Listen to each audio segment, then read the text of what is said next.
हरे कृष्ण राधे राधे। एकादश स्कंद 18वां अध्याय। वानप्रस्थ और सन्यासी के धर्म। भगवान श्री कृष्ण कहते हैं, प्रिय उद्धव, यदि गृहस्थ मनुष्य वानप्रस्थ आश्रम में जाना चाहे तो अपनी पत्नी को पुत्रों के हाथ सौंप दे अथवा अपने साथ ही ले ले और फिर शांत चित्त से अपनी आयु का तीसरा भाग वन में ही रहकर व्यतीत करे। उसे वन के पवित्र कंदमूल और फलों से ही शरीर निर्वाह करना चाहिए। वस्त्र की जगह वृक्षों की छाल पहने अथवा घास पात और मृगशाला से ही काम निकाल ले। केश, रोए, नख और मूछ दाढ़ी रूप शरीर के मल को हटावे नहीं। दातुन न करे, जल में घुसकर त्रिकाल स्नान करे और धरती पर ही पड़े रहे। ग्रीष्म ऋतु में पंचाग्नि तपे, वर्षा ऋतु में खुले मैदान में रहकर वर्षा की बौछार सहे, जाड़े के दिनों में गले तक जल में डूबा रहे। इस प्रकार घोर तपस्या में जीवन व्यतीत करे। कंद मूलों को केवल आग में भूनकर खा ले अथवा समय अनुसार पके हुए फल आदि के द्वारा ही काम चला ले। उन्हें कूटने की आवश्यकता हो तो ओखली में या सिल पर कूट ले, अन्यथा दांतों से ही चबा चबा कर खा ले।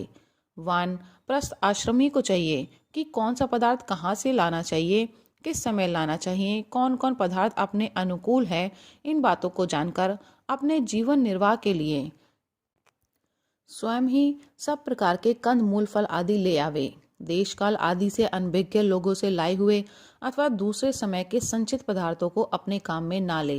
निवार आदि जंगली अन्न से ही चरु पुरोडाश आदि तैयार करे और उन्हीं से समयोचित आग्रेयण आदि वैदिक कर्म करे। वानप्रस्थ हो जाने पर वेद विहित पशुओं द्वारा मेरा यजन न करे। वेद वेताओं ने वानप्रस्थी के लिए अग्निहोत्र, दर्श, पौर्णमास और चातुर्मास आदि का वैसा ही विधान किया है जैसा गृहस्थों के लिए है। इस प्रकार घोर तपस्या करते करते मांस सूख जाने के कारण वानप्रस्थिकी की एक एक नस दिखने लगती है। वह इस तपस्या के द्वारा मेरी आराधना करके पहले तो ऋषियों के लोक में जाता है और वहां से फिर मेरे पास आ जाता है, क्योंकि तप मेरा ही स्वरूप है। प्रिय उद्धव, जो पुरुष बड़े कष्ट से किए हुए और मोक्ष देने वाले इस महान तपस्या को स्वर्ग, ब्रह्मलोक आदि छोटे मोटे फलों की प्राप्ति के लिए करता है, उससे बढ़कर मूर्ख और कौन होगा। इसलिए तपस्या का अनुष्ठान निष्काम भाव से ही करना चाहिए। प्यारे उद्धव, वानप्रस्थी जब अपने आश्रमोचित नियमों का पालन करने में असमर्थ हो जाए, बुढ़ापे के कारण उसका शरीर कांपने लगे, तब यज्ञानियों को भावना के द्वारा अपने अंतःकरण में आरोपित कर ले और अपना मन मुझ में लगाकर अग्नि में प्रवेश कर जाए। यह विधान केवल उनके लिए है जो विरक्त नहीं हैं। यदि उसकी समझ में यह बात आ जाए कि काम्य कर्मों से उनके फलस्वरूप जो लोक प्राप्त होते हैं वे नरकों के समान ही दुखपूर्ण हैं, और मन में लोक परलोक से पूरा वैराग्य हो जाए, तो विधि पूर्वक यज्ञानियों का परित्याग करके संन्यास ले लें। जो वानप्रस्थ सन्यासी होना चाहे वह पहले वेद विधि के अनुसार 8 प्रकार के श्राद्ध और प्राजापत्य यज्ञ से मेरा यजन करे। इसके बाद अपना सर्वस्व ऋत्विज को दे दे, यज्ञानियों को अपने में प्राणों में लीन कर ले और फिर किसी भी स्थान, वस्तु और व्यक्तियों की उपेक्षा न रखकर स्वच्छंद विचरण करे। उद्धव जी, जब ब्राह्मण संन्यास लेने लगता है तब देवता लोग स्त्री पुत्रादि सगे संबंधियों का रूप धारण करके उसके संन्यास ग्रहण में विघ्न डालते हैं। वे सोचते हैं कि अरे, यह तो हम लोगों की अवहेलना कर हम लोगों को लांघ कर परमात्मा को प्राप्त होने जा रहा है। यदि सन्यासी वस्त्र धारण करे तो केवल लंगोटी लगा ले और अधिक से अधिक उसके ऊपर एक ऐसा छोटा सा टुकड़ा लपेट ले जिससे लंगोटी ढक जाए, तथा आश्रमोचित दंड और कमंडलू के अतिरिक्त और कोई भी वस्तु अपने पास ना रखे। यह नियम आपत्ति काल को छोड़कर सदा के लिए है। नेत्रों से धरती देखे, धरती देखकर पैर रखे, कपड़ों से छान कर जल पिए, मुंह से प्रत्येक बात सत्यपूत सत्य से पवित्र हुई ही निकाले, और शरीर से जितने भी काम करे बुद्धिपूर्वक सोच विचार कर ही करे। वाणी के लिए मौन, शरीर के लिए निश्चेष्ट स्थिति और मन के लिए प्राणायाम दंड है। जिसके पास ये तीनों दंड नहीं है वह केवल शरीर पर बांस के दंड धारण करने से दंडी स्वामी नहीं हो जाता। सन्यासी को चाहिए कि जातिच्युत और गोघाती आदि पतितों को छोड़कर चारों वर्णों की भिक्षा लें। केवल अनिश्चित 7 घरों से जितना मिल जाए उतने से ही संतोष कर ले। इस प्रकार भिक्षा लेकर बस्ती के बाहर जलाशय पर जाए, वहां हाथ पैर धोकर जल के द्वारा भिक्षा पवित्र कर ले। फिर शास्त्रोक्त पद्धति से जिन्हें भिक्षा का भाग देना चाहिए उन्हें देकर जो कुछ बचे उसे मौन होकर खा ले। दूसरे समय के लिए बचाकर ना रखे और ना अधिक मांगकर हिलाए। सन्यासी को पृथ्वी पर अकेले ही विचरना चाहिए। उसकी कहीं भी आसक्ति ना हो। सब इंद्रिय अपने वश में हो। वे अपने आप में ही मस्त रहे। आत्म प्रेम में ही तन्मय रहे। प्रतिकूल से प्रतिकूल परिस्थितियों में भी धैर्य रखे और सर्वत्र समान रूप से स्थित परमात्मा का अनुभव करता रहे। सन्यासी को निर्जन और निर्भय एकांत स्थान में रहना चाहिए। उसका हृदय निरंतर मेरी भावना से विशुद्ध बना रहे। वह अपने आप को मुझसे अभिन्न और अद्वितीय अखंड के रूप में चिंतन करे। वह अपनी ज्ञान निष्ठा के चित्त के बंधन और मोक्ष पर विचार करे तथा निश्चय करे कि इंद्रियों का विषयों के लिए विक्षिप्त होना, चंचल होना बंधन है और उनको संयम में रखना ही मोक्ष है। इसलिए सन्यासी को चाहिए कि मन एवं पांचों ज्ञानेंद्रियों को जीत ले। भोगों की क्षुद्रता समझकर उसकी ओर से सर्वथा मुंह मोड़ ले और अपने आप में ही परम आनंद का अनुभव करे। इस प्रकार वह मेरी भावना से भरकर पृथ्वी में विचरता रहे। केवल भिक्षा के लिए ही नगर, गांव, अहीरों की बस्ती या यात्रियों की टोली में जाए। पवित्र देश, नदी, पर्वत, वन और आश्रमों से पूर्ण पृथ्वी में बिना कहीं ममता जोड़े घूमता फिरता रहे।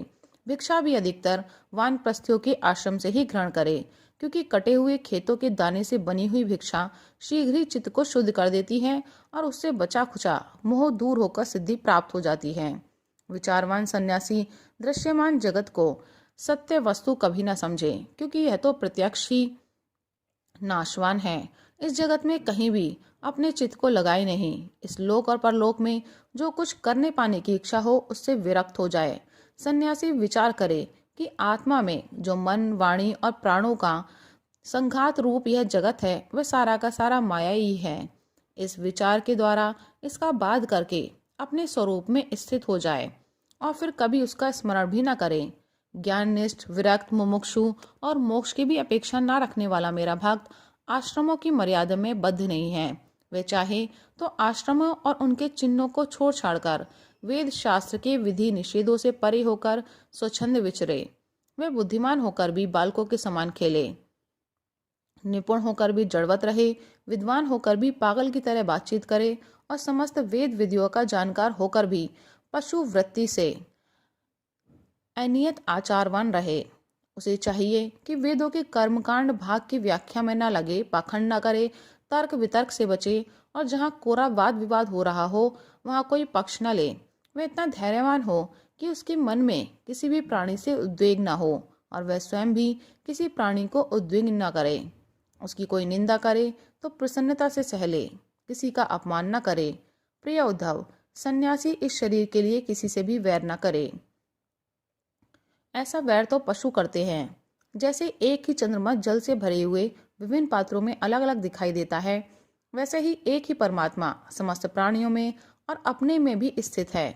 सबकी आत्मा तो एक है ही, पंचभूतों से बने हुए शरीर भी सबके एक ही हैं, क्योंकि सब पांच भौतिक ही तो हैं।